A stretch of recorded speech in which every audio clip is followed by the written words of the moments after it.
The Mid-Autumn Festival in China is just around the corner, so I want to wish everyone a happy reunion with your families. Even though we're separated by oceans, we're all looking at the same moon, and thinking about it like that feels pretty much romantic. This video features 3 scary stories, all based on real-life experiences shared by Chinese netizens on social media. There will be a jump scare in this video, and I'll give a 3-second warning beforehand. So if you're easily frightened, get ready to minimize the window. Now, to match the atmosphere of the festival, let's begin with a rabbit story.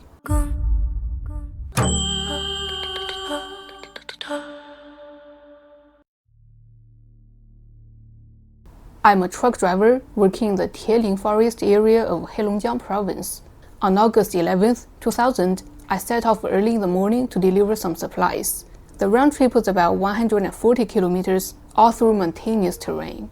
Originally, I was supposed to be back by 6 p.m., but on the way back, I picked up our company's chef, Chang'e, which delayed me by an hour and a half. The roads were narrow, and by the time we set off again, it was starting to get dark.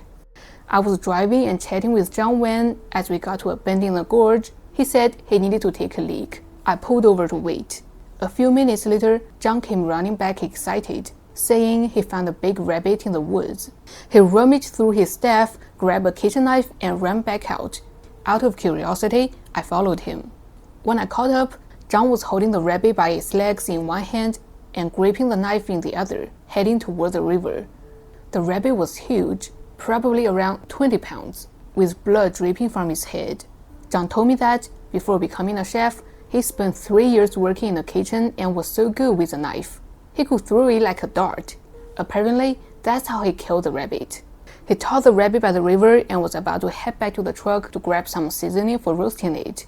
I wasn't having it though, since lighting a fire in the forest is illegal. I tried to get him back in the truck so we could get going, but he was completely set on roasting that rabbit right there by the river. He insisted it would only take a while, and we put the fire out with river water afterward. It was getting dark and I was starving. So eventually, I gave in, and we started preparing the roast. Chang'e was fast. He had the rabbit all prepped in no time. To my surprise, he even had a whole set of barbecue seasonings in his bag. It took us about an hour to roast the rabbit.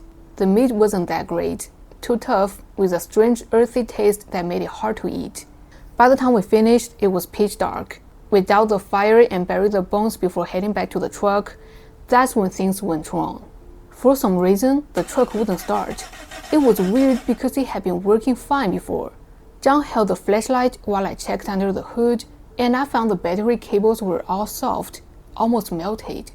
I thought maybe it was a problem with the fuel injector or filter, but with the darkness and everything, there was no way to properly check.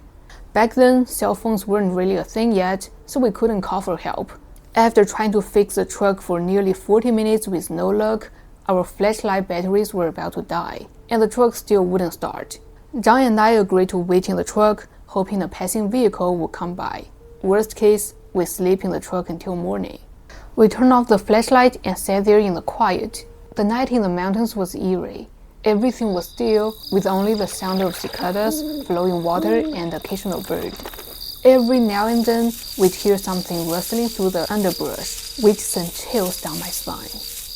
August is one of the hottest months of the year. In no time, Chang'e couldn't stand the heat anymore. He pulled out some clothes from his bag and decided to sleep in the trailer. I agreed but told him not to smoke, and he would sleep within minutes.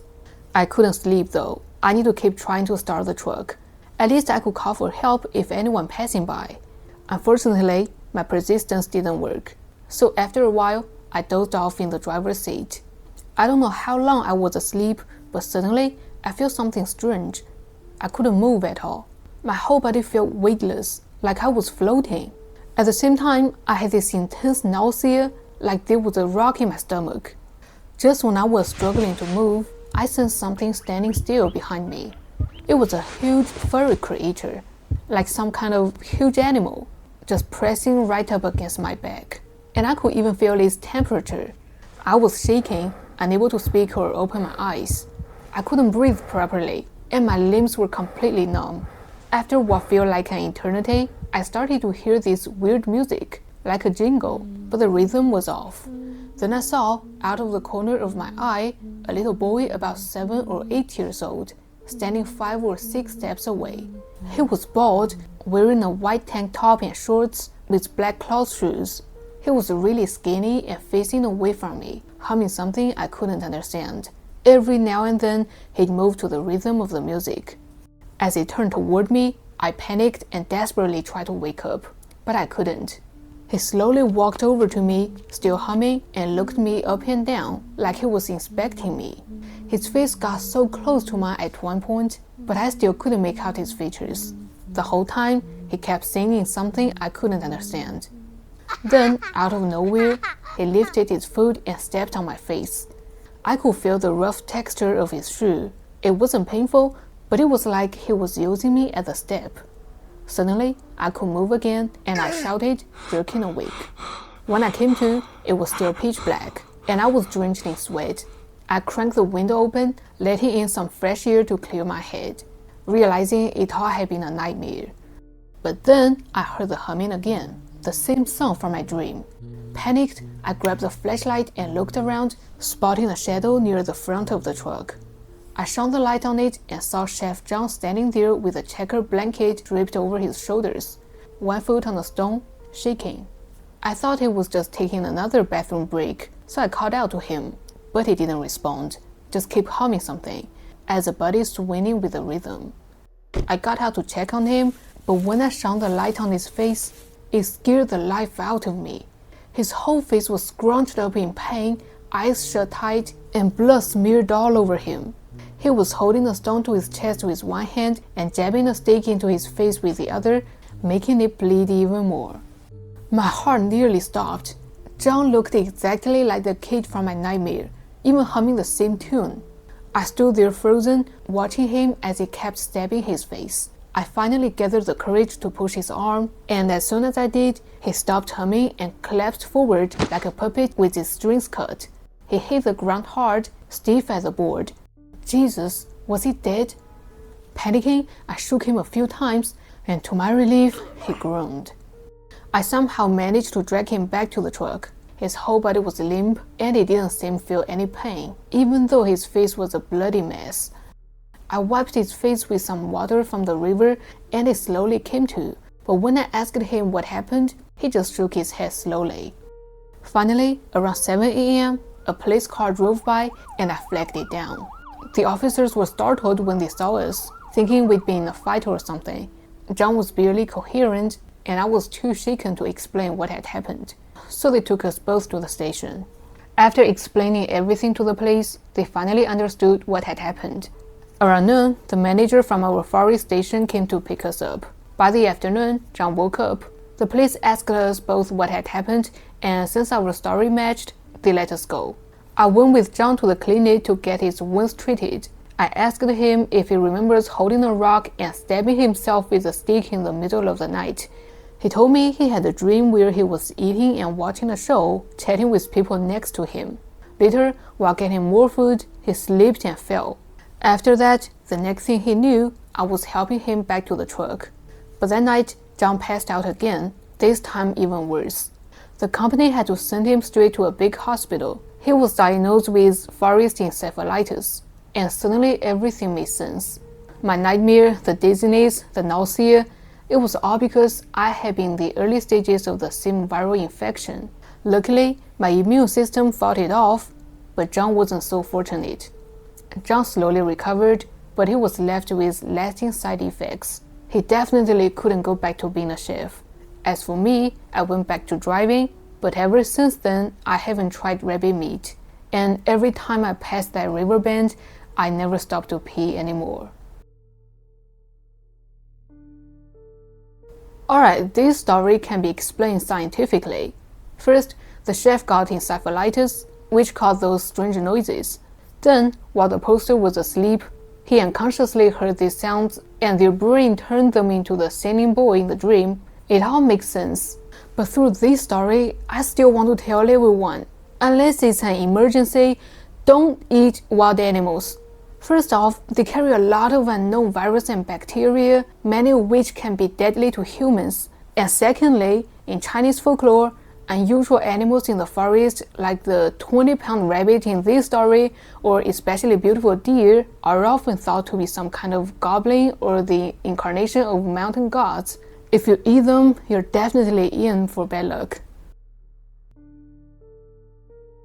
When I was a kid, around 7 years old, my parents were always busy with work, so they sent me to live with my grandparents. I was a mischievous kid, and my grandma was super strict with me, always scolding me for one thing or another.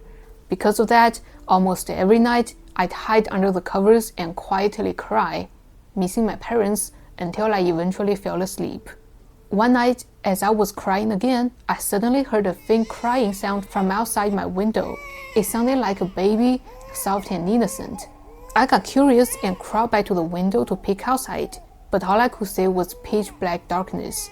With the faint moonlight, I could barely make out the silhouettes of some buildings. Even though I couldn't see what was crying, I could hear it clearly. The sound was coming from my old abandoned house not far from the right side of my grandma's place. The crying went on for about 10 minutes before it stopped, and eventually I fell asleep.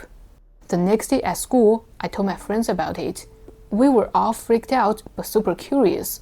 So on the weekend, me, Bob, Pan, and Jay, the four of us, decided to explore that abandoned house. The house was this rusty old metal shack. Parts of it were covered in rust, standing there under the trees like a forgotten teen monster. Inside, there wasn't much. A broken chair with a tattered gray coat draped over it, like something from a factory uniform. Next to the chair was an army green metal bucket, and inside the bucket were these dry stains that kinda looked like blood. I've always been scared of ghosts, so as soon as I saw what looked like blood, my mind started racing with thoughts of supernatural stuff. I grabbed Bob's sleeve and whispered, "Let's get out of here. There's nothing fun." But just then, Jay grabbed the old coat, threw it on Pan, and ran out screaming, "You're done for! That's a dead person's coat, and now the ghost's gonna come for you!" We all freaked out and ran outside. Pan threw the coat to the ground and started crying as he ran out. When the adults saw us running back in a panic, they asked what had happened. When they found out we'd gone to the old shack, their faces instantly darkened. They quickly took us home and sternly told us never to go there again. Afterward, I couldn't stop thinking about it. The old house had been there for years, but no one ever did anything with it. No one maintained it, and no one tore it down either. Like, it was something everyone was too afraid to mess with. The whole thing eventually quieted down, but about a week later, one night, I heard that crying sound again. Remembering the bloody bucket from the shack, I was terrified. I hid under my blanket, trembling. Just like before, the crying lasted for about 10 minutes and then stopped. After that, the night was completely silent. However, the next day, Jay was reported missing. His parents were frantic, asking us if we had seen him, but we all denied. Then they reported him missing to the police, and posters were put up everywhere. The whole neighborhood was on edge, and the kids were all forbidden to go out after school.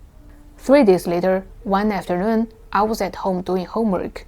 My window faced a vocational school, and I often spaced out, staring at the building when I got tired of studying. But that day, when I looked up, I saw a small figure standing on the 7th floor corridor. From what I knew, the school didn't have many students, and only the first 4 floors were in use. I'd never seen anyone on the 7th floor before. Plus, that figure was way too small to be a high school student. It looked more like a kid my age. That's when I got this really bad feeling. The kid was facing away from me, just standing there, not moving, wearing this old, ragged coat. It was super weird. Then, as if sensing me, he slowly turned around.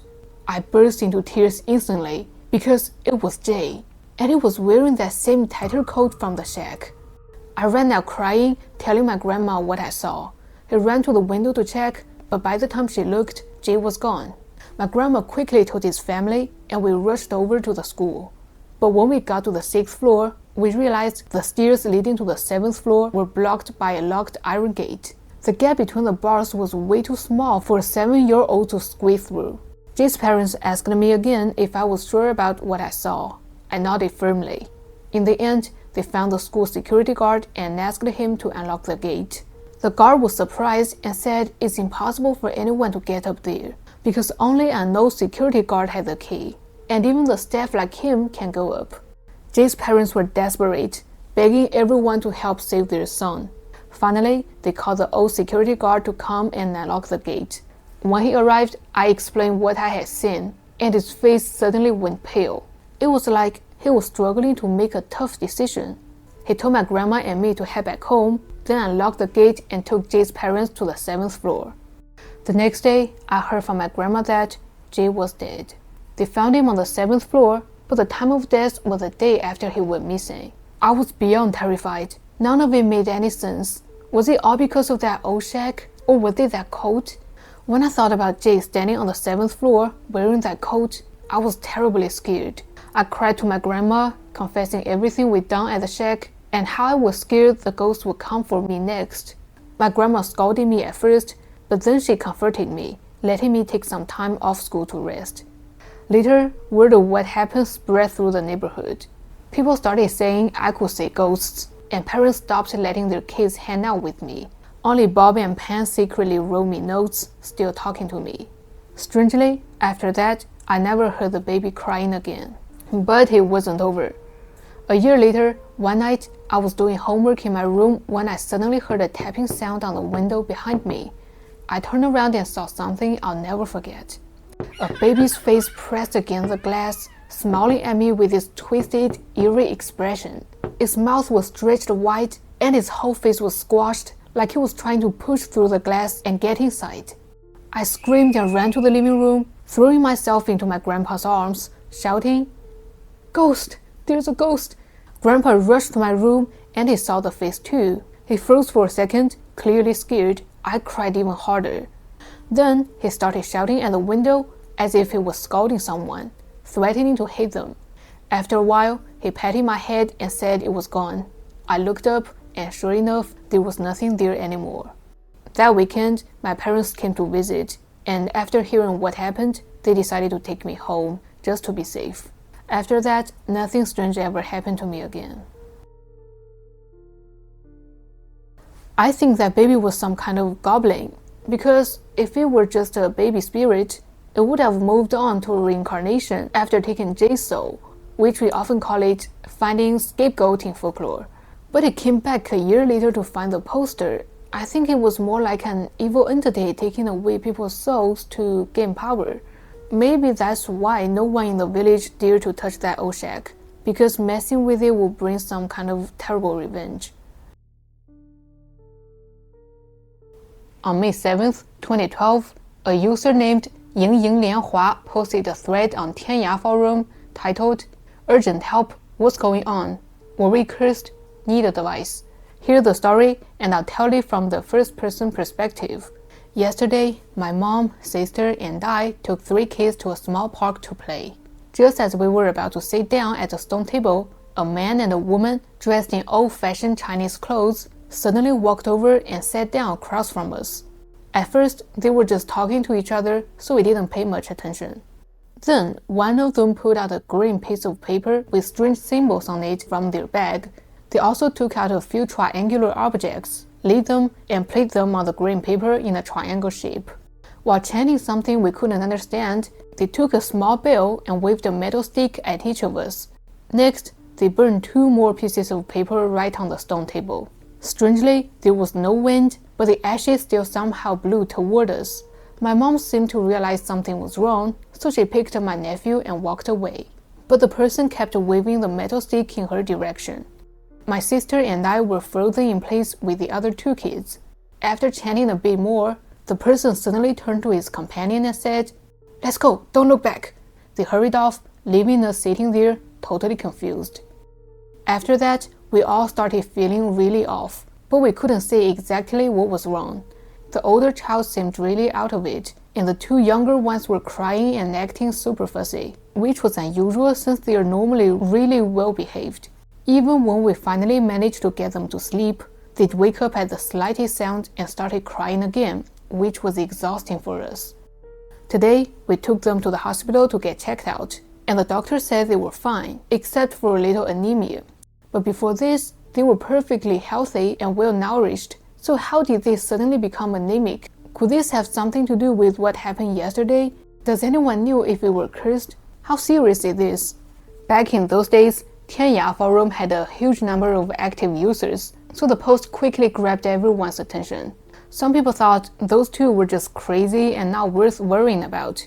Others believed the OP had run into con artists who were trying to pull off some creepy act to scam them by using psychological tricks to get money. But most people believed the OP had encountered something beyond science and started offering all sorts of advice. While everyone was discussing, one user mentioned that the ritual the OP described sounded like something called capture a soul to nurture a ghost kid. This was an ancient Chinese ritual that emperors used for their tombs. The idea was to trap the souls of boys and girls to guard the emperor's grave, helping his spirit ascend to immortality.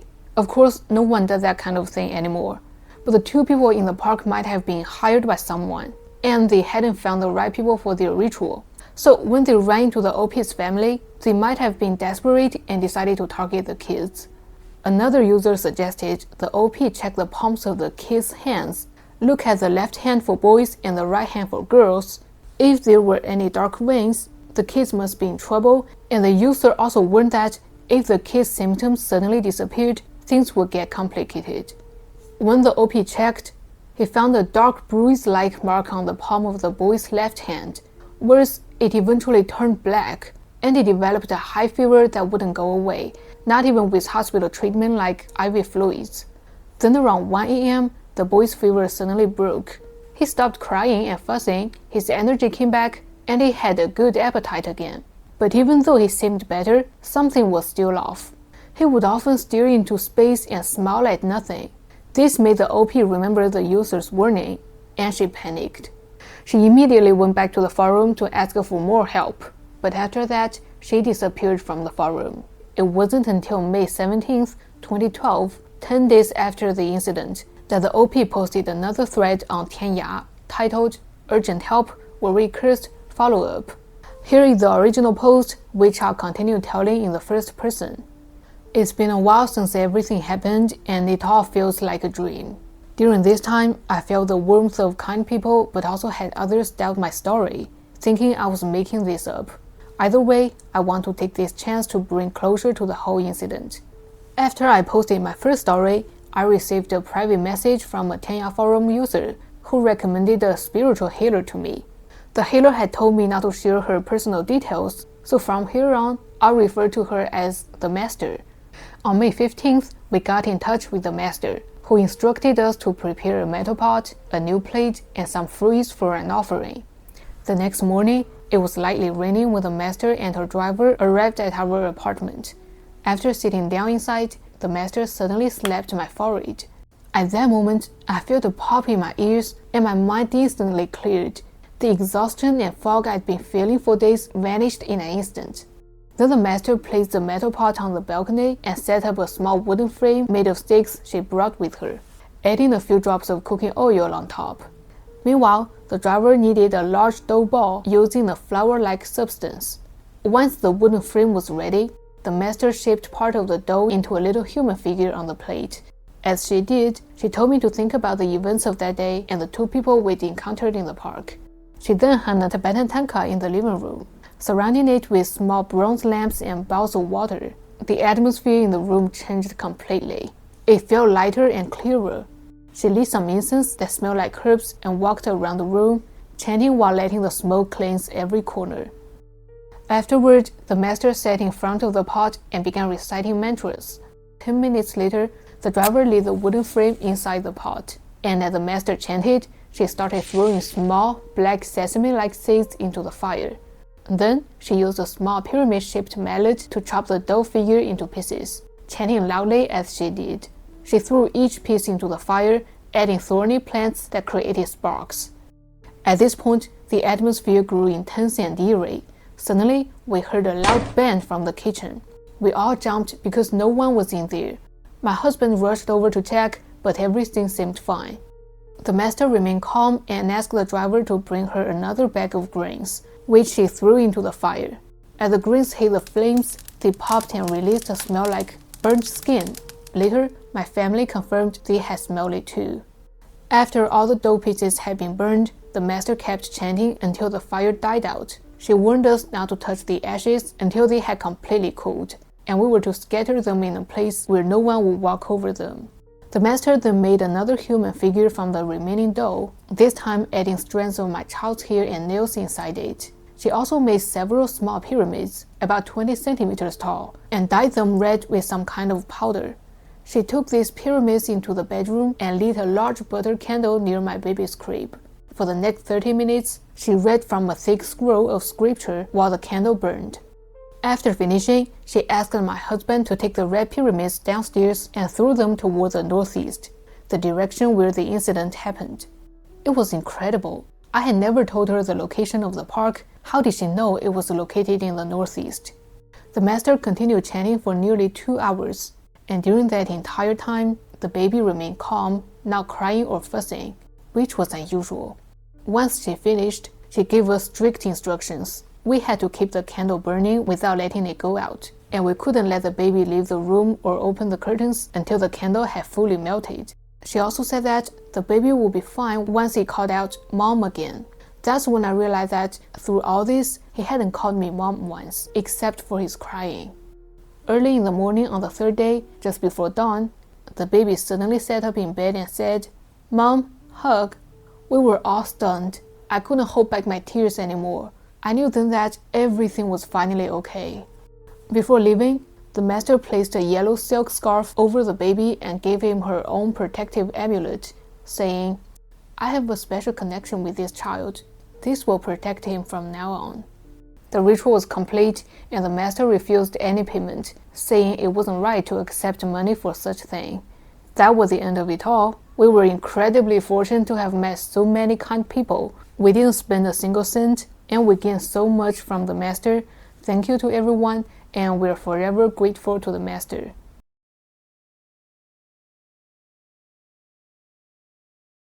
I've actually heard that truly skilled masters won't charge you a lot of money, because they say what they're doing as a good deed, something that accumulates good karma and benefits for their spiritual practice. So if you're ever go to a Chinese spiritual healer and they immediately ask for tens of thousands, be careful. Honestly, when I heard this story, I was really angry. In Chinese culture, we believe that deaths should be settled with the ones responsible. But those two people targeted complete strangers, even a baby. That's inhumane. But once dark magic is broken, there's bound to be backlash. The stronger the curse, the stronger the backlash. I hope those two ends in hell soon. Alright, that's all for this video. If there is a type of ghost story you'd like to hear, feel free to let me know in the comments. See you next Saturday. Bye bye.